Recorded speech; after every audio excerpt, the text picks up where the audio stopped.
quiere que diga nada de ella, que le voy a decir algunas cosas.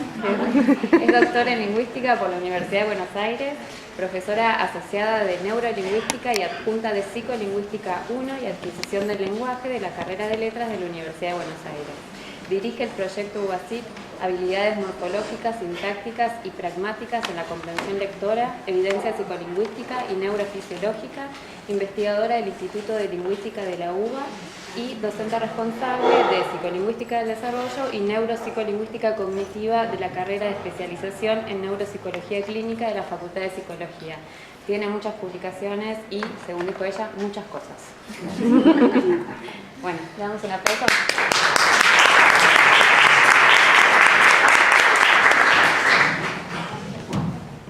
Bueno, me cuesta estar sentada, así que me voy a quedar parada y voy a caminar un ratito.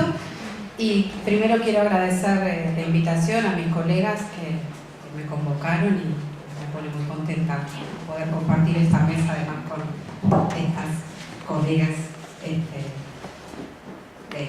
de tanto tamaño. Voy a hablar un poquito de un conjunto de investigaciones que hicimos, porque no decidía, más bien decidí que esto era lo más interesante, mostrar un poco qué técnicas utilizamos para abordar un problema, cuál va a ser el problema y cómo fuimos encontrando evidencia, porque básicamente lo que hacemos es a partir o a través de una hipótesis intentar chequearla de manera experimental con distintas técnicas. Así que este es uno de los problemas que tratamos y bueno, al final también podemos preguntarnos por qué hacemos lo que hacemos, que eso vamos a discutir un poquito al final de la presentación. ¿Qué es lo que podemos hacer con los datos que obtenemos? Que eso también es una de las cosas que nos llevan a investigar para ver cómo hacemos aportes a nivel de transferencia en distintos ámbitos, en otros ámbitos, más allá de la investigación básica que hacemos. Bueno, lo que quiero contar es cómo hace muchos años se inicia esta línea de investigación porque trabajando con pacientes lesionados cerebrales que tienen problemas de lenguaje, nos encontramos con un problema o con un fenómeno muy interesante que eran los errores morfológicos que cometían los pacientes cuando leían, ¿no? Y entonces un tipo de pacientes en especial, que por supuesto después de una lesión cerebral tenía un problema lingüístico y a su vez aparecía una dificultad específica con la lectura, nos mostró que se podía, que uno podía tomar eso, o sea, intentamos tomar a partir de esos datos alguna información de cómo se almacenan y se representan las palabras en nuestro léxico mental, que esa es la idea que guió nuestra investigación, ¿no? En principio es, bueno, nosotros cada vez que escuchamos, que decimos, que escribimos o que leemos una palabra, si ya la conocemos, tenemos que ir a buscar de alguna manera la información acerca de esta palabra, que es una representación que tenemos almacenada a nivel de nuestra mente, llamémosle, que está de alguna manera sustentada materialmente por el cerebro. Entonces, uno puede pensar cómo están almacenadas, cómo se reconocen, cómo se recupera la información acerca de las palabras y, por ejemplo, en nuestra lengua tenemos una cantidad enorme de palabras flexionadas, derivadas, ¿sí? Es una lengua ricamente, con una morfología rica, y entonces lo que nos preguntamos es cómo se representan esas palabras, cómo se accede a ellas y si efectivamente los morfemas juegan algún papel, un lugar en el procesamiento mental, digamos, psicológico de las palabras. Entonces, esa es la idea fundamental. Y entonces la discusión se centra entre esta cuestión de tengo representaciones de palabras completas, esto sería un problema a nivel del espacio que ocupa, ¿sí? Esta es la discusión ancestral acerca de la representación de las palabras y nuestro diccionario mental. Es decir, si tengo representaciones de palabras completas, digamos, ocupan un espacio importante de nuestra memoria, ese tal vez no sería el problema central, porque tenemos una capacidad de memoria importante. Pero, y por otro lado, si tenemos representaciones separadas, requerimos una serie de mecanismos computacionales que permitan vincular estas representaciones de los distintos morfemas para combinarse y conformar estas representaciones de palabras. Ahora bien, esta idea de las representaciones morfológicas se basa de alguna manera en el fenómeno de esta posibilidad de crear y comprender nuevas palabras morfológicamente complejas. Y entonces esa es como la pista que nos lleva a investigar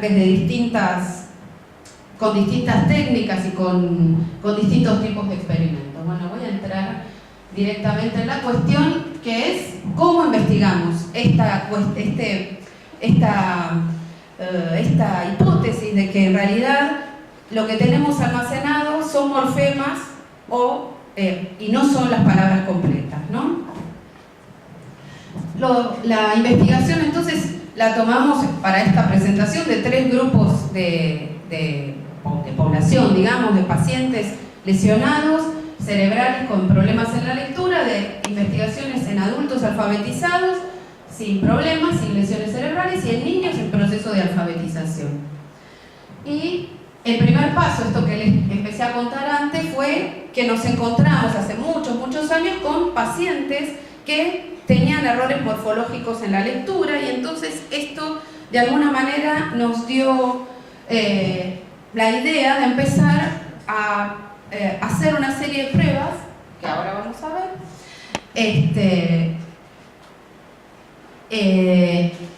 para ver, manipulando los estímulos, que esta es la idea, una serie de estímulos de los que ya vamos a hablar, para ver qué pasaba con la lectura de esta paciente. Y tengo que ir como para abajo, terminar. Abajo, palabras. Bueno, entonces esta es la paciente. Erudita, cocinera, sensata,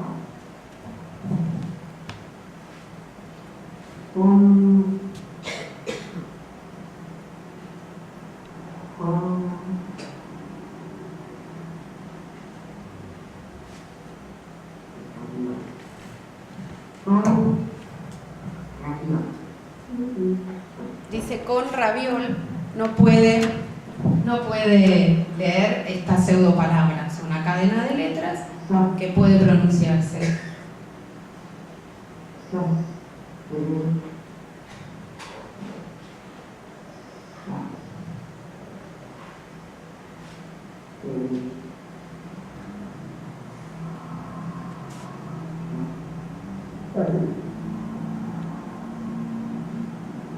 Mira. ¿Cómo es? Mira. Muy bien. Diseñador. Mira. Estimulaban. Maquinista.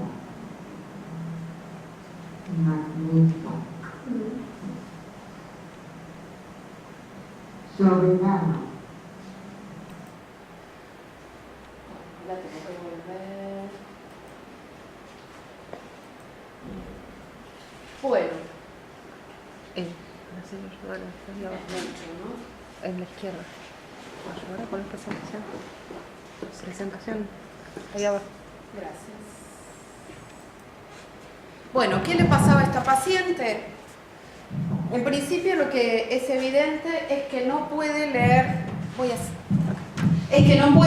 palabras que no conoce, o sea, cadenas de letras, ¿sí? Y esto se explica de la siguiente manera. Hay 2 formas de lectura. Una forma que atraviesa la información que tenemos almacenada ya porque estamos alfabetizados y entonces se accede al léxico ortográfico de entrada y a toda la cadena, digamos, de significado y de léxico de salida cuando la palabra está almacenada y leemos, por ejemplo, una palabra como mariposa, pero resulta que nos podemos enfrentar con palabras que no conocemos y entonces para eso tenemos otros mecanismos, porque el léxico es una memoria, la memoria tiene representaciones de palabras que ya conocemos, ¿sí? Cuando no conocemos una palabra y queremos leerla, lo hacemos a través de la ruta de conversión de grafemas en fonemas, ¿sí? Lo que le pasa a esta paciente es exactamente que tiene alterada esta forma de lectura, ¿sí? Que es la que básicamente nos permite, por ejemplo, aprender a leer, y todo lo que lee lo pasa por su léxico, ¿sí? Lo único que tiene para apoyarse en su lectura es lo que tiene almacenado. Entonces, en esta prueba le pusimos una serie de estímulos, era muy larga, estuvo leyendo y haciendo otras tareas durante mucho tiempo, muchas sesiones, pero lo importante a los efectos de este trabajo es que le pusimos como estímulos una serie de palabras en las que manipulamos la información morfológica, ¿sí? Había palabras y había una serie de pseudopalabras que tenían dos morfemas o tenían solo un sufijo y una no raíz, o solo una raíz y un no sufijo, digamos, o una combinación de letras que no eran morfemas, ¿sí? ¿Qué pasó cuando le pedimos que leyera? Leyó muy bien las palabras, ¿sí? Leyó muy mal las no palabras que no tenían raíz, las que no tenían sufijo y las que no tenían morfemas, y leyó algunas de las palabras que eran combinaciones de morfemas, perdón, algunas de las no palabras, ¿sí? Es decir, pudo acceder, no a través del proceso que no era léxico, sino a través de su léxico, a recuperar morfemas para leer bien no palabras, pero que tenían morfemas en su combinación. Después le tomamos una prueba que se llama decisión léxica y le pedimos que dijera si eso que veía y que leía era una palabra o no lo era, y mezclamos, por supuesto, estos mismos estímulos que le pedimos que leyera, aparecían en esta otra prueba. ¿Y qué pasó? Rechazó, dijo que eran, voy a empezar por las palabras, dijo que eran palabras, todas las palabras que vio, dijo que no eran palabras las que no tenían morfemas, las que no tenían sufijos, pero ¿qué pasó ahí? Esas combinaciones que tenían dos morfemas las aceptó como si fueran palabras. No solo eso, sino un conjunto de estímulos que no tenían raíz, pero sí tenían sufijo, también las aceptó como palabras. Es decir, su léxico, que estaba tomando esas decisiones, ¿sí? Aceptó de alguna manera esas palabras, o esas no palabras que por alguna razón parecían palabras, o que tenían algún grado de lo que yo llamo de palabridad, o sea, los morfemas de alguna manera le dan ese estatus, pero a nivel cognitivo uno que puede pensar que en realidad los morfemas que la componen se están activando en su léxico, ¿no? Esto fue como el primer indicio que nos permitió decir que efectivamente este rendimiento en la paciente solo valía, ¿sí? Solo se podía explicar si eran los morfemas los que estaban almacenados y no las palabras completas. Pero entonces miramos otros cerebros, otros sistemas cognitivos de sujetos que eran adultos, que no tenían lesiones, y le tomamos una prueba bastante parecida a los adultos por cuestiones, porque si no tienen problemas van a hacer la prueba sin dificultades. Los adultos alfabetizados le tomamos una prueba de decisión léxica, es decir, tienen que decir si un estímulo es una palabra o no, pero les ponemos restricciones de tiempo y contabilizamos el tiempo. Por lo tanto, le medimos el tiempo de reacción, ¿no? Entonces, ¿qué pasó acá en el que pusimos estímulos que eran palabras monomorfémicas, palabras complejas, y no, las mismas no palabras de antes? Encontramos que lo que sabíamos que íbamos a encontrar, digamos, que el tiempo para aceptar que una palabra es una palabra es menor que el tiempo para rechazar, para decir esto no es una palabra, ¿sí? que esto es lo que sabíamos. Y no encontramos diferencias en esta tarea, en las pruebas, en las palabras que tenían morfemas y en las que no. Y nos quedamos pensando cómo se vería, cómo podíamos distinguir si había un rol de la morfología estaba jugando algún papel en la decisión de estos sujetos, y lo encontramos a nivel de los errores.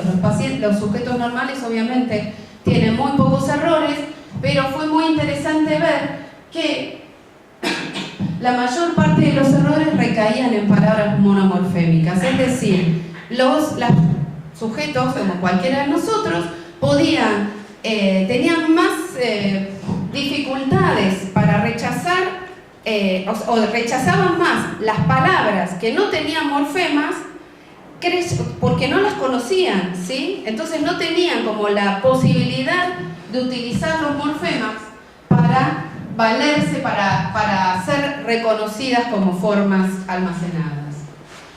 Y por otro lado encontramos que los sujetos sin dificultades tenían más dificultad para rechazar las no palabras o las pseudopalabras que tenían dos morfemas, ¿sí? Por ejemplo, afeitista, la pusimos por ahí, es una raíz, es un sufijo, es una combinación posible, las personas las aceptaban, ¿sí? Digamos, como palabras con mayor complacencia, digamos, no las personas, yo diría los sistemas cognitivos de las personas. Pero bueno, ¿cómo se interpretan estos resultados? Exactamente de la misma manera, ¿no? Pensando que lo que está almacenado son morfemas y no palabras completas, o tal vez las dos maneras de representarlos, pero que los morfemas permiten entonces resolver estos problemas de no conocer una palabra cuando tiene dos morfemas que sí son conocidos y están representados, ¿no? Luego hicimos una investigación con chicos para ver qué pasaba durante el proceso de alfabetización, y ahí encontramos cosas tales como esta. Esos son tiempos de lectura de palabras. Aquí tomamos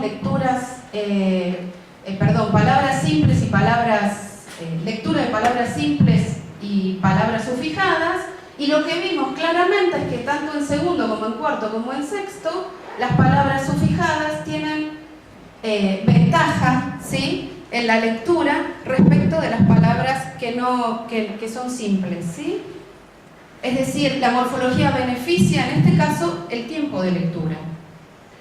¿Y qué pasó con el rendimiento, con el desempeño en la lectura de estos chicos? En las palabras de alta frecuencia, que es el grupo más de la izquierda de ustedes, no hay demasiadas diferencias, porque las palabras de alta frecuencia se pueden leer fácilmente como formas completas. Pero ¿qué pasa con las palabras de baja frecuencia? Otra vez, ¿sí?, el desempeño estuvo peor.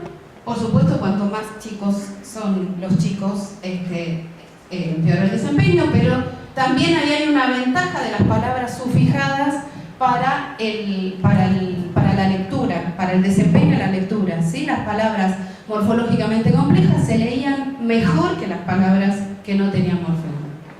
Cuando le tomamos una decisión léxica, ¿sí?, esto de decidir si lo que ven es una palabra o no, también encontramos este beneficio, ¿sí?, de las palabras sufijadas en relación con las que no tenían morfemas. Entonces esto nos mostró que durante el aprendizaje también aparece este conocimiento implícito de la morfología, que lo tenemos todos también como adultos alfabetizados, pero que aparece en el proceso de aprendizaje, y que es muy útil sobre todo para el caso de las palabras menos conocidas, ¿sí?, las de baja frecuencia desde el punto de vista experimental, pero esto significa que son las menos conocidas o tal vez desconocidas para los chicos. Entonces, la morfología benefició absolutamente a los chicos cuando las palabras, sobre todo cuando eran más chicos y cuando las palabras eran menos conocidas o de baja frecuencia. Finalmente, ya cuando avanzamos en la tarea, digamos, en la investigación y delimitamos, ¿sí?, el valor de la morfología o de los morfemas para la lectura en este caso, empezamos a discutir algunos problemas puntuales. Por ejemplo, utilizamos una tarea en la que hicimos un estudio con movimientos oculares para discutir la cuestión de los alomorfos, y ya convencidísimos de que los morfemas jugaban un papel importante en el reconocimiento de palabras, obviamente. Entonces, con un aparato que seguían los movimientos oculares, lo que hicimos fue comparar la lectura en este caso de sujetos adultos, alfabetizados, universitarios. Eran listas que tenían oraciones, y en este caso trabajamos con verbos, y en un caso era la forma irregular, en otro caso era la forma regular del verbo, y el contexto era el mismo, o sea que lo único que estábamos manipulando era la variable regularidad o no, ¿sí? O raíz regular. Y otra cosa importante es que, bueno, en las cosas que hacemos hay una cantidad de variables que tenemos que tomar en cuenta, como el tamaño, la cantidad de letras, la frecuencia de bigrama, todo eso estaba emparejado. Bueno, ¿y qué hicimos? ¿Cuáles son los resultados? Cuando uno hace un estudio de movimientos oculares, lo que aparece es una cantidad de medidas infinita que uno tiene que analizar y ver, entender el valor de cada una, ¿no? Pero cuando uno lee, lo que hace es fijar la mirada en distintas posiciones de las palabras y de la oración y pegar saltitos, ¿no? Lo más importante donde se obtiene información es en las fijaciones, y en esas fijaciones lo que uno, digamos, puede analizar es cuánto tiempo se tarda, cuán largo es el saltito, cuántas veces para la mirada sobre una palabra, cuántas veces vuelve sobre esa palabra la mirada, si adelanta y regresa, una cantidad enorme. Y lo que encontramos es que en las formas irregulares, la duración de la mirada, ¿sí? De la fijación,